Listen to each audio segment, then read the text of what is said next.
Welcome everyone to MediaMak. This is Dr. Shermak here. So happy to have you listening to the show. A special welcome to my fall 2026 students who are listening for the first time in the journalism class at Cuesta College. Journalism 200 students, welcome to class. I am ecstatic to have you here for this fall. And we are in our second semester, or my second semester, of doing this kind of mass media experience where I have the class running through a podcast. I came up with this as a way to make an asynchronous class a little more immersive and more interactive. Well, also respecting your choice that you made to take a class where you can listen and engage when you want. So you want to fire this podcast up at 3 a.m, knock yourself out. You want to listen on your lunch break, running errands, go for it. That's the whole point of the flexibility here. So some of you I know, some of you I don't know. Let me tell you a little bit about myself, and we'll learn more about each other in our week 1 discussion board called Hello, My Name Is, and I'll respond to everyone's posts there. I always look forward to those. A little bit about me. I was a community college student just like you. I attended Lake Michigan College back in my home state of Michigan. I grew up there. I went to community college there. I was a first-generation college student. My path to community college, I have a twin brother, and having two kids in college at the same time, community college was a smart solution for us. So my brother was there for 1 year. I was there for a year myself, and then we transferred. I transferred to Indiana University for my undergrad, and that's really where I have a lot of my experience in journalism going. I was on the radio station there, WIUX. It was WIUS at the time. And that's really where I first fell in love with being behind a microphone. And I've done a lot of work since and continue to do that work. And I'll talk about that more as we move forward. I majored in informatics there. Sounds very robotic, but there was a journalism cognate in there. So I got some journalism there. And then after I finished at Indiana, I didn't transfer. I went to DePaul University in Chicago, and that's where I studied writing and the teaching of writing. And I lived in Chicago for 13 years, and it's my favorite city on earth. I'll talk Chicago with you at any time. My ancestors are Chicagoans, and it honestly feels a lot like home to me. So that's a special place in my heart, is in Chicago. A few years later, I began teaching, and then a few years later, I couldn't get enough school apparently. So I went to the University of Missouri and got my master's in journalism there. That's the Mizzou Mafia is what we call ourselves. It's the world's first journalism school. We're very proud of that. And then finally, I ended up getting my PhD at the University of Texas at Austin, hook 'em horns. So I've spent a lot of time in school studying the topics that we are going to discuss this semester. They're a life's passion. I love discussing them. I love hearing from you about these topics. So that's where we're at. And I also have industry experience as well as a newspaper reporter, so on and so forth. I do want to mention community college a little bit more because, as I said, it's really meaningful to me. I always appreciated professors, even more so now probably than when I was actually in school, who held me to a high standard. And so I want to make this really clear up front. Yes, you are attending a community college. You're attending this class at a community college, but I'm holding you to high standards. This is more about access and being able to have a more affordable option that helps you get in the door. This is not something I view as easier per se. I have taught this exact same class at Cal State Fullerton. I also teach at Cal Poly. I'm using the same stuff, gang. I really am. And I think that's important. That's respectful of you. I'm not coming in thinking, oh, you aren't capable of this. You are capable. And so I know all the jokes about community colleges, right? People call it 13th and 14th grade. I went to LMC, Lake Michigan College. People called it last minute college.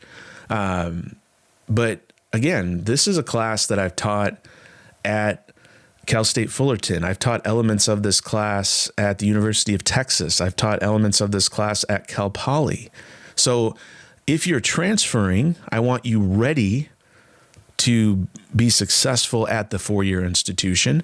If you are just planning, no, I shouldn't say just, right? If you are planning to get your associates and you're not planning to transfer and go straight into the workforce, I think that's an awesome decision. I want you to be ready for that too. Have high standards for your peers, have high standards for yourself. My high standards for you are out of respect.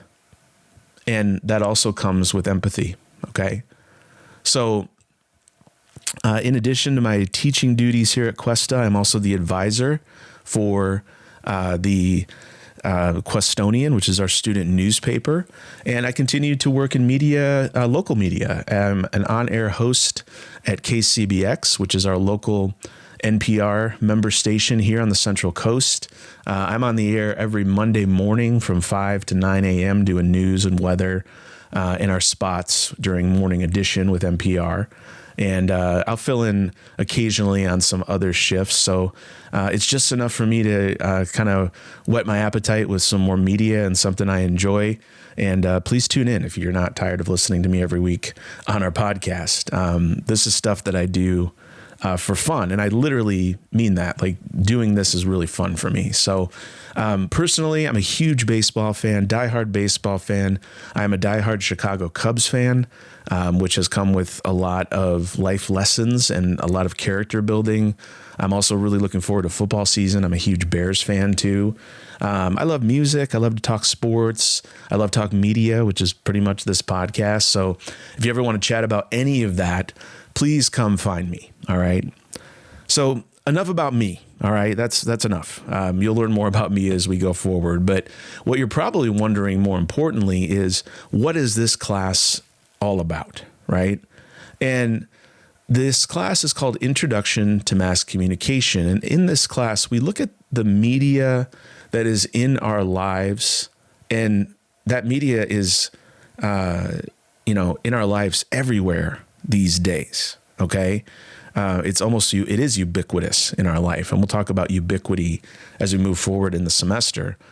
We look at the way it shapes our culture. We look at the way it shapes our politics. And yes, we are going to talk about politics, and it's okay, right? We look at the way that it impacts our daily lives. We're going to start with a focus more on print, like paper. Remember paper, right? We're going to start with books. That's next week. And then we're going to kind of work our way into electronic media like radio and television. And then we go all the way through. We talk about podcasts, which I know is very meta. We even talk about video games, the history, the theory, all the connections between them. And you're going to see those connections as we move through the semester, which I think is really exciting. The backbone of this class is critical thinking. And it's important because I want you to take a really long look at the way you consume media, the way you interpret it, the way you think about its place in your life. This isn't a production class. We're not making things necessarily for broadcast or for print. We have those classes here at Cuesta, and I will happily tell you about them if you're interested. What this class is a survey, broad overview of the industry and how it works on you, how it works for you, and what you can do in it. So I think this class is exciting because it works for a lot of different people. Number one, it transfers everywhere. All right. This is probably the most transferable class that is offered in our journalism department. And if you're a journalism major, or if you want to be a reporter, a sports writer, an investigative reporter, anything, we're going to cover you here. If you're interested in something like public relations, I worked in media relations for a little bit, and this will help you give a foundation there. And then there's also the crowd, and I was one of these people too, where if you're sitting there and you're like, I don't know what I want to do, this class is for you too. All right? Because I think, first off, that's kind of a great place to be, because what you're doing is exploring topics that could lead you down a more direct path to something when you see that end goal and think, that's what I want to do. I change majors, I change schools. Trust me, you will figure it out. Okay. And you have more time than you think. I know it doesn't feel that way, but I promise you do. It's okay for you to be confused. Confusion leads to questions. Ask those questions. Come talk to me. If I don't have the answer, I'll help you find someone who does. And I'd say at the very least, we are all consumers of media. And by the end of this class, you'll be a much better consumer of media. I think skeptical in a positive way. That's kind of the goal. So we're approaching our first break. I usually take 2 breaks during our podcast. This is going to be our first one. When we come back, we're going to get into the X's and O's. How does this class actually run from week to week? What is the deal with our textbook? You're going to need it. And the thing that I think every student wants to know, hey, Shermak, how do I get an A in your class? We'll talk about that. Stay tuned. You're listening to MediaMak. We'll be right back.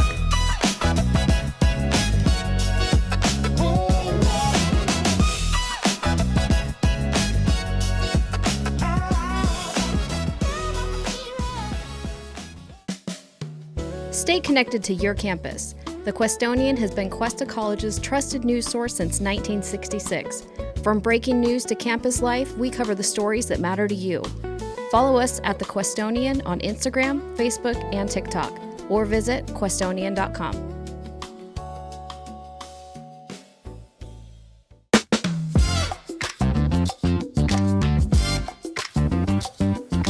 Welcome back. You are listening to MediaMak. Dr. Shermak here with you, and we are getting our feet planted on the ground here in Journalism 200. Let's get in and talk about how the class works.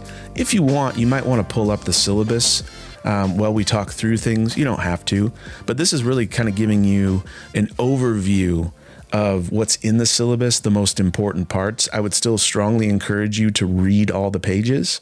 It also has a calendar in there that'll help you find and kind of plan out your semester too. So that's all available on Canvas. So the first thing is, why podcasting? Why would I make this into a podcast? Well, I've taught this class for, almost 2 decades now. And in every modality you can think of, fully online, in person, hybrid, Zoom. And I'll say it straight up, and I'm not going to pull any punches. Zoom sucks. I do not like teaching Zoom classes, and I quite frankly don't think students like taking them either. And because I have an amazing job and I can make choices, my 2 modalities that I do are in person or asynchronous, which is what we're doing here. Zoom is a great tool. All right, there's no doubt, but I think it's also overused. If we can be in person, let's be in person. But if we can't, I'd rather give you something that you can actually do and use on your own time. And that's what this podcast is. The rhythm of the class works this way. All right, everything opens on Monday. That's when the new podcast drops. If you want to get it a little bit earlier, sometimes I publish it a couple days earlier. You can do that by subscribing. That is not a monetary thing, okay? That just is you following, essentially. Don't ever send me any money for this. That's not what it's about. But you can get a little bit earlier if you do that on Spotify or Apple Podcasts or even YouTube. So anyway, the podcast drops on a Monday, right? And that's when everything opens up. And so we have at least one discussion board every week, typically. And that first post for the discussion board is due by 11:59 p.m. All right, for full credit. You can still get some credit if you turn that first post in after Thursday at 11:59, but you won't get full credit because you need to have it in by then. And that's just to get people in the discussion, get things moving, so not everyone saves it till the end of the week, which I think you can understand.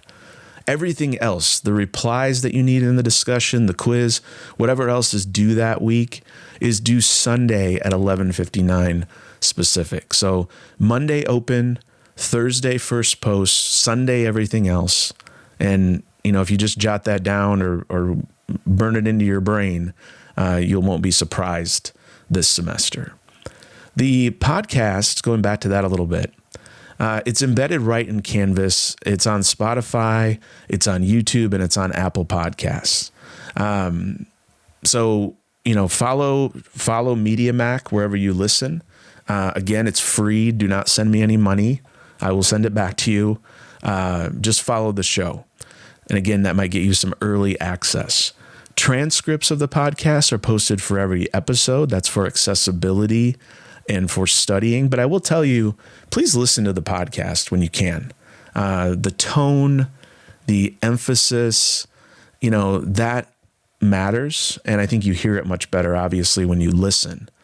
And don't forget this, the content in these podcasts will be on the quizzes and the exams. This is not kind of just a decorative thing. This is the lecture. This is the class. All right. Your textbook. Let's talk about that. I always try to talk about textbooks because I think in academia, we skip this and professors don't talk about how important it is to have a textbook. I am very thoughtful about my textbook choices because they cost money. All right.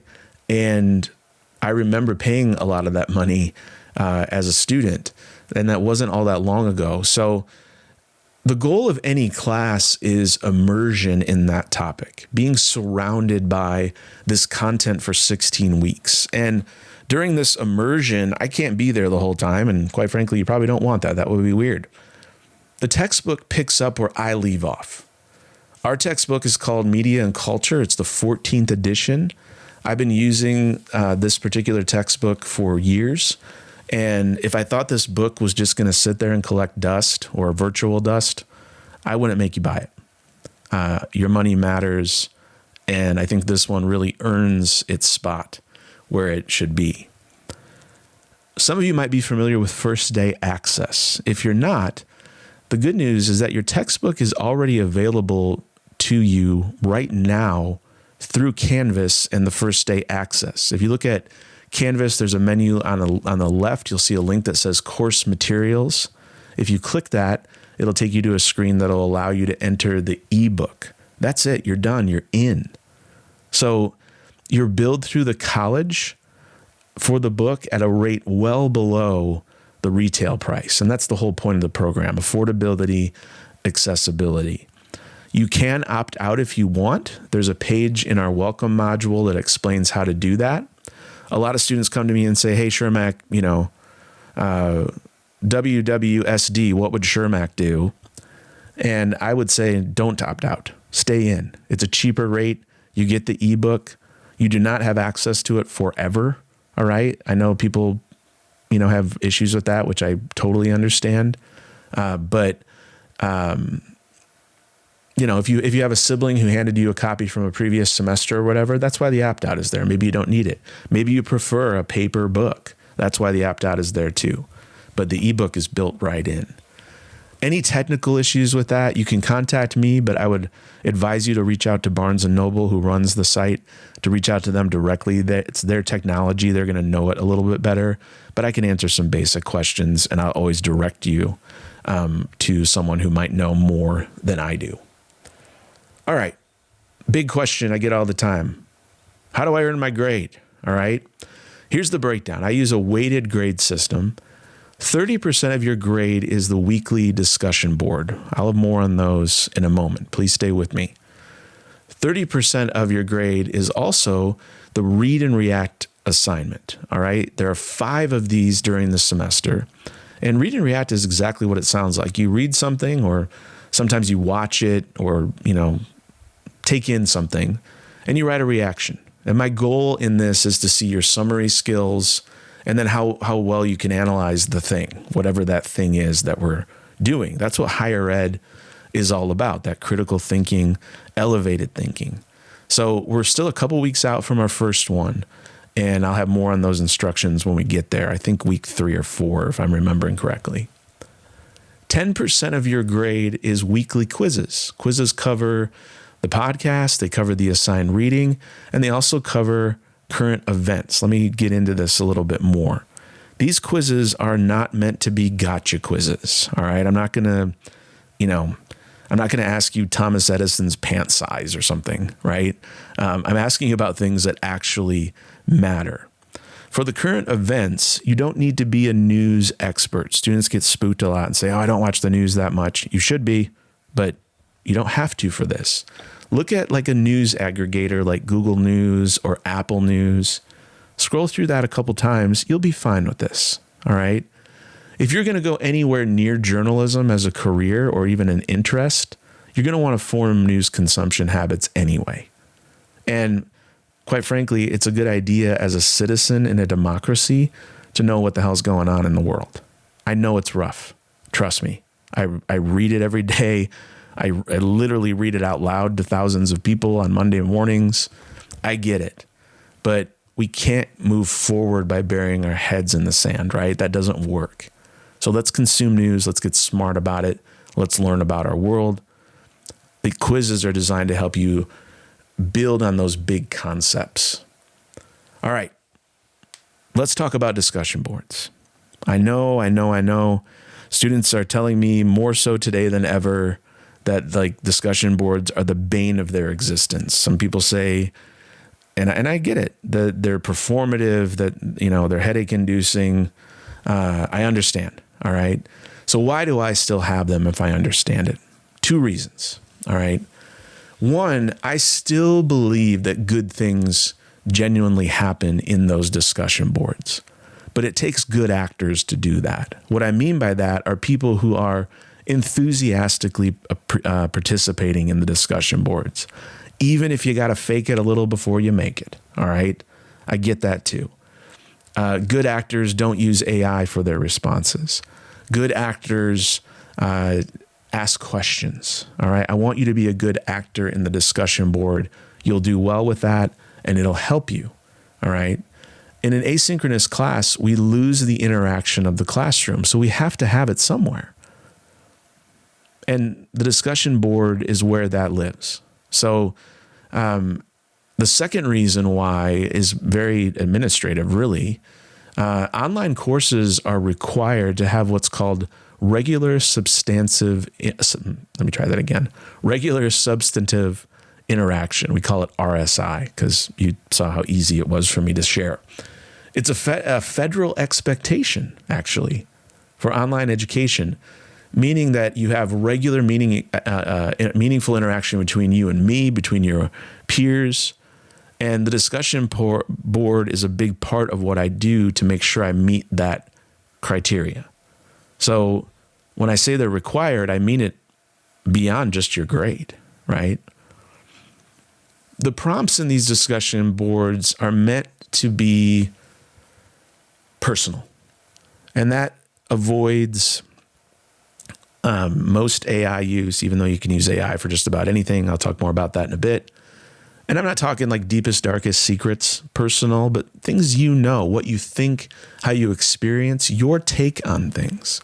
They don't need to be perfect, all right? Most boards ask for 3 posts a week. You have an initial post that you put up by 11:59 on Thursday, and then 2 replies to your peers, by Sunday at 11:59. And I try to give you concrete instructions for those replies so people aren't just writing like, oh, that's awesome, because that really doesn't add anything.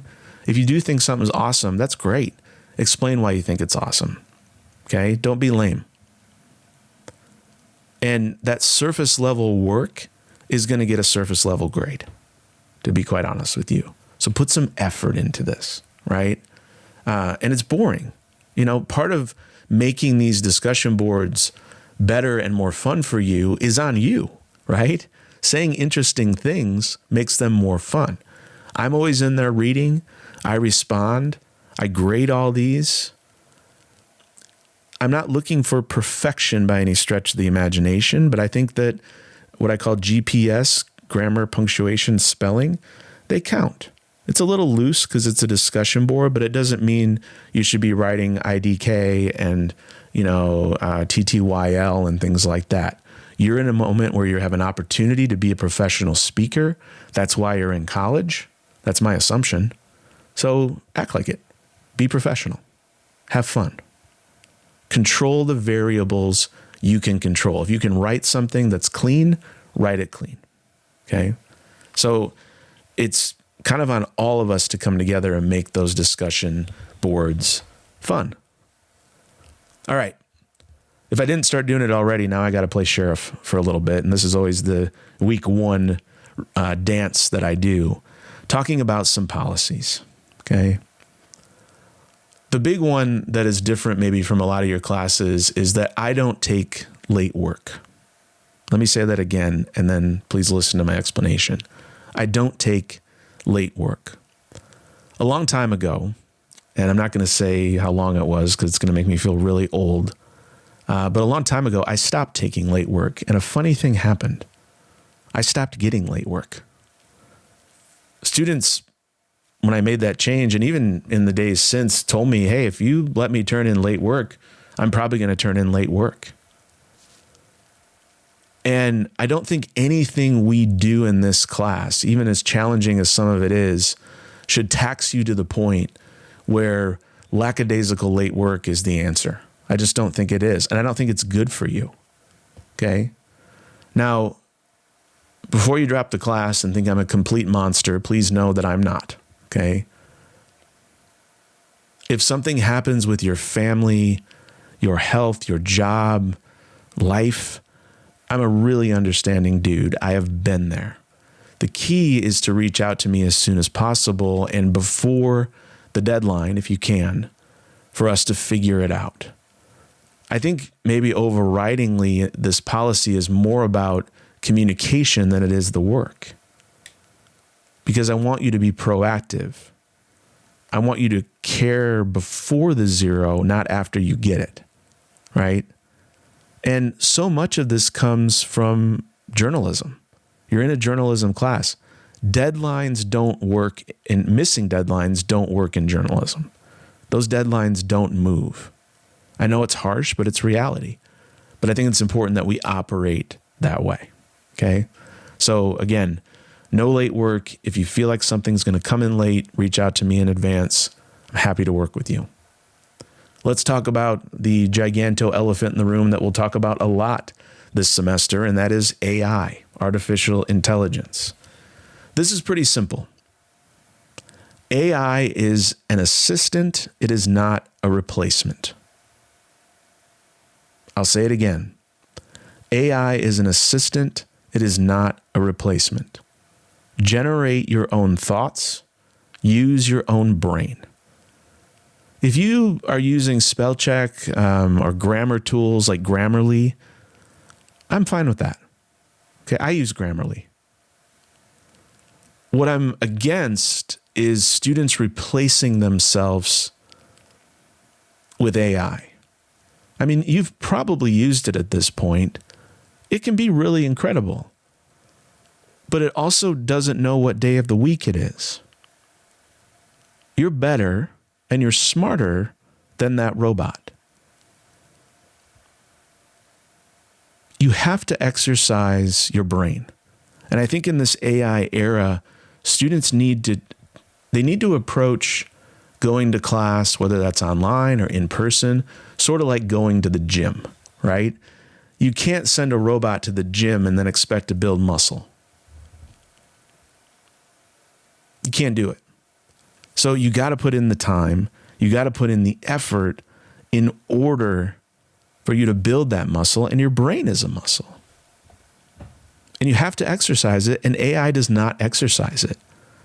And to be quite frank with you, I did not sign up for this job just to read AI all day. All right? I want to hear from you. You interest me. Students fascinate me. AI is AI. It's not a person. Okay?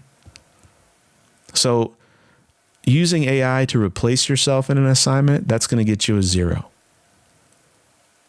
Okay? This is kind of your warning right now. All right?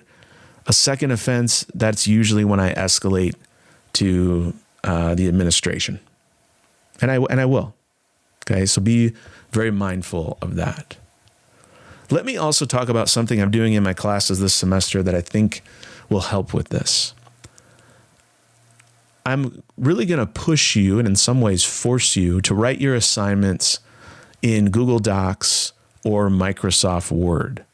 I'm going to take out, with the exception of the discussion board, I'm going to take out the text box in Canvas.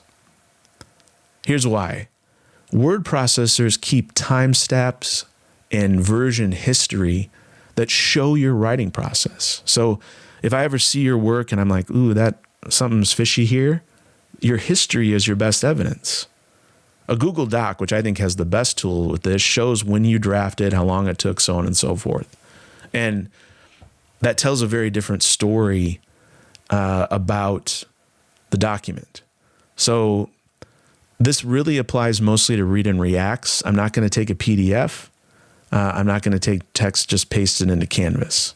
So, use Google Docs, use an attachment from Word, so on and so forth. The history is your friend, all right? And I feel really bad. I know I've accused students of using AI who didn't, and I don't want to do that. So I want you to have something to protect yourself in this moment where it's really difficult for both students and faculty to determine what is what, all right? So one thing I should mention too is that sometimes we'll get into some dicey topics in this class. We operate in a divisive world. The media world is divisive. And, I feel like we've been saying we live in unprecedented times for like the last 30 years of my life, but it's true. So you can disagree with each other during the semester, and you probably will, but just remember to be respectful, be kind, be mindful. Higher ed is about hearing other people. Let me try it again. Higher ed is about hearing other people. I really want this class to be a symbol of civility. It's really important. So I don't want to sound like the Grim Reaper laying out all these rules. I kind of front load this because I have high expectations for you, and I want you to know that you are capable. Getting you to believe you're capable is sometimes the hardest part for me in classes. And if I allowed the late work just to slide by, and if I let you just use AI to do all your thinking, you never get to a point where you can look back at the end of the semester and say, damn, I did that. I want you to have that feeling because it's a great feeling, okay? And that's why these policies exist. We're almost done with segment 2. Let me just mention a few more things. Reaching out to me. I have office hours on Tuesdays and Thursdays from 8 to 10 a.m. and Wednesdays from noon to 1 p.m. I'm in 6214, and we can also hop on Zoom if that doesn't work for you. I'm always on campus. I'm always reachable. So I would say if you have any question, best way to reach me is email. You can email me through the Canvas messaging. You can also email me directly, jeremy_Shermak@cuesta.edu. I also have each week Ask Me Anything boards, AMA as the kids call them. Feel free to drop a question in there if you want, and you can check that out there. If you're interested, you can also follow me on socials.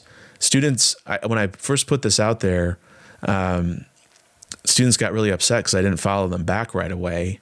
So I will follow you back unless you don't want me to, which you can tell me that. That's okay. But I now kind of automatically follow people back because that seems to be the norm. But I wait to do it until after the semester is over. All right. That just seems a little more ethically sound for me. Nothing personal. Okay. That was a long overview of the class. We got a lot of the X's and O's out. Still take a look at the syllabus. That was a long segment. I know most segments won't be that long. But when we come back from our final break, we're actually going to start the course. We're going to talk about actual content, okay? So the question is going to be, what is mass communication? And to help answer that question, we're going to talk about the biggest thing that happened on American screens in 3 decades. And it happened this summer. And you were probably there for some of it, even if you didn't want to be. All right, what is that? Stay tuned. We'll talk about it. You're listening to MediaMak. I'm Dr. Shermak. We'll be right back.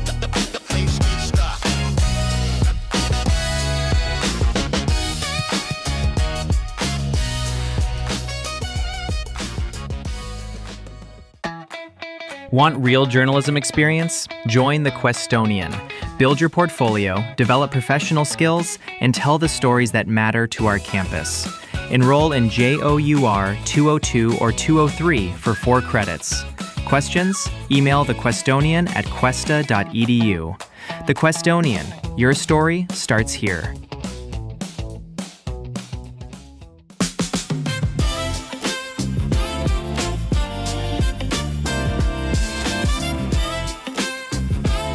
Welcome back to MediaMak. Dr. Shermak here. So happy you can join us on the Week 1 Fall 2026 episode. This is where the class truly begins. I know we've gone over some, course policies and a little bit about me, probably too much about me. But one question we want to start to answer, and I think it's the question that really is the foundation of the entire course, is what is mass communication? What does that mean?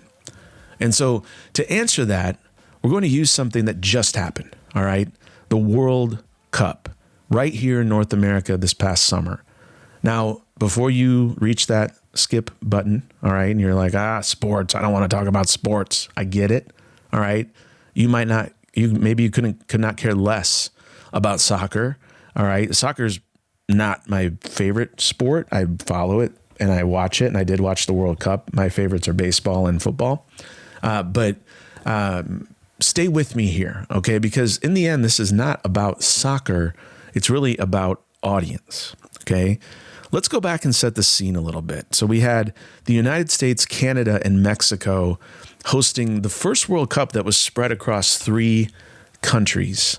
There were 48 teams. I'm looking at my notes here. 104 matches in 16 different cities over 6 weeks. And it ended on July 19th at MetLife Stadium right outside of New York City in New Jersey, where Spain beat Argentina in extra time to win the World Cup. And the numbers here are really what are astounding, all right? That final match drew a combined 62.8 million viewers in the United States. It was the most watched soccer telecast in American history. And it was, and this is really interesting, it was the biggest American TV audience for anything outside the NFL in almost 30 years. It's hard to beat the NFL. All right. The NFL is, the king of television consumption, sports and non-sports. All right. It's always at the top. The Sunday night NFL game on NBC is always the #1 most viewed program each week when it's on. And that's coming back soon. Total attendance for the tournament, 6.8 million people, which is an all-time World Cup record. And on a global scale, the last final drew about 1.4 billion viewers worldwide, according to FIFA. All right. That's billion with a B. So if you want to think about it, roughly 1 out of every 6 human beings on the planet at some point were watching the same soccer match. That's really, really incredible. The international numbers are incredible. There's a term for the World Cup, and I didn't make this up. This is a real term from mass communication scholarship, okay? And that is spectacle, all right? It's a mass communication spectacle, sometimes also referred to as a media event or a mega event. And to define it, this is a planned, ritualized moment when an enormous chunk of society stops what they're doing and watches the same thing at the same time. These kind of become these cultural moments, right? And people remember where they were and who they watched it with. They remember what they ate. And, Super Bowls are mega events. A lot of sporting events are these major concerts, right? Are these kind of events. So it's interesting because this is, again, international. You have a worldwide audience here that took this in. So I go back to the question you're maybe asking yourself, why should I care, especially if I don't care about sports? Well, I want you to think about how you watch everything else. You're on one app and maybe your roommate is on another and your mom is watching cable and the algorithm feeds each of you a different media diet, right? We are fragmented. Everyone is kind of isolated on their own screen, their own feed, their own schedule.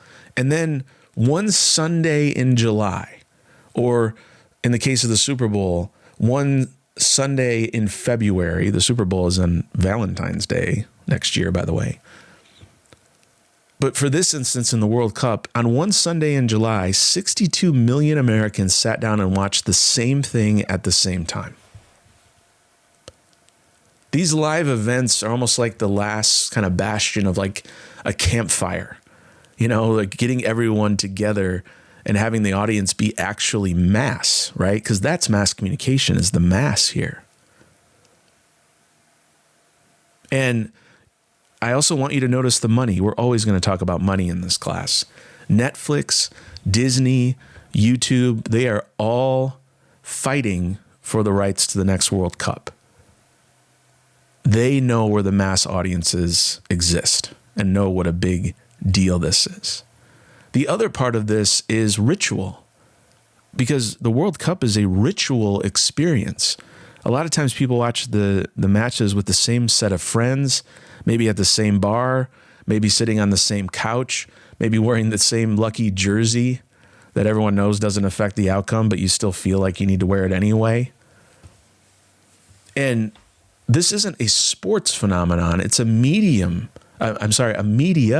phenomenon. If you read a book in bed at night, or you watch the same comfort show before you fall asleep, maybe you listen to a podcast, maybe you listen to this podcast on your drive to work, that's all ritual. That's what media consumption is. This is just a big example of it. It's like the maximum scale example. And it's a big reason why audiences show up. Let's pull the lens back for a little bit and talk about the communications models. There's a communications models page in the week 1 module of Canvas with visuals for this. So pull that up and make sure to give it a read. I think it's really important to learn and understand terminology like gatekeepers, senders, messages, receivers. It's really important to understand what that is. So please make sure to take a look at that page. Also, in our textbook this week, our textbook chapter 1 is a great chapter. It's the foundation of the whole semester. It's called Media, Culture, and Communication, A Critical Approach. A word about that word critical. Students hear criticism, people hear criticism, and they immediately think negative. In higher education, that's not really what it means. Being critical is when you stop consuming something on autopilot and you start asking some questions like, who made this and why did they make it? Was it profit? Were they trying to persuade? Why does FIFA all of a sudden want a halftime show? And who's that for? Who's the intended audience? Is it me? Is it someone else? What's being left out? And who decided on what to leave out? What's getting in the way of the message? That's kind of the toolkit you're going to be using as we look at messages over the course of the next 16 weeks. The bigger picture here, throw out the World Cup for a moment. It's sort of what we talked about each day. You wake up every morning swimming in mass communication. You check your phone, you listen to music, the algorithm decided what they wanted you to see when you're doom scrolling, eating cereal. I do it too. All right, I totally get it. The World Cup didn't invent any of this. It just makes it more highly visible for 6 weeks. And then this same kind of machinery runs all the time. So the difference between someone who understands mass communication and someone who doesn't is the difference between swimming in the sea of information or drowning in it. And I don't want you to drown, of course. My hope is that this class is like a life preserver, or maybe at least some of those little floaties that you wear on your arms, right? And then by December, by the time we get to the end of this class, my hope is that you actually learn to swim. So the reading and what we do here in week 1 starts building for that right away. As we talk about week 1, let's take a look ahead and see what we've got going. First, read chapter 1, as I mentioned. This is a unique week in that you have 2 discussion boards this week. One of them only requires 1 post. It's called Hello, My Name Is. Go introduce yourself, say hi. And then the week 1 discussion connects directly to what I just mentioned, where you're taking a look at your personal media habits. Very interesting, very insightful. Initial posts for the media survey are due by Thursday at 11:59 p.m.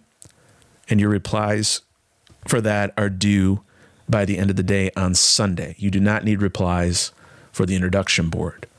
Quiz 1 is also due on Sunday, and it covers this podcast, some of the material we covered in this podcast, the book, and then also current events. So I would save that towards the end of the week once you've done everything.